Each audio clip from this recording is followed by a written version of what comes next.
বলো বোন, আমি বাইরে লইতেছি ধরো দুজনের লিগা। এই থালটা হইছে বেস্টির আর এটা হইছে বাদাম নির, খাইতে পারবো না জানি এতলা। খানা গিয়া বেস্টি নে, খায়া কইস কেমন হইছে, খায়া কইস কেমন হইছে।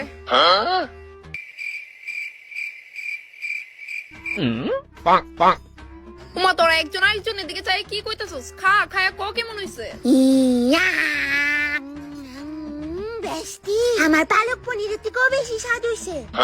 সত্যি নি? দাঁড়া বেস্টি, আর একটু দে। না না, রাখতো না। আরে দেই না। আর একটু জোর কর বেস্টি, আর একবার কো জাস্ট। আচ্ছা, না লাগলে আর জোর করে লাভ নাই। হুরু ফইননি। আর বাদাম নি ভালো হইছে নি রে? এক গরস খায় তো থাল পরিষ্কার, স্বাদ বুঝছি হই না।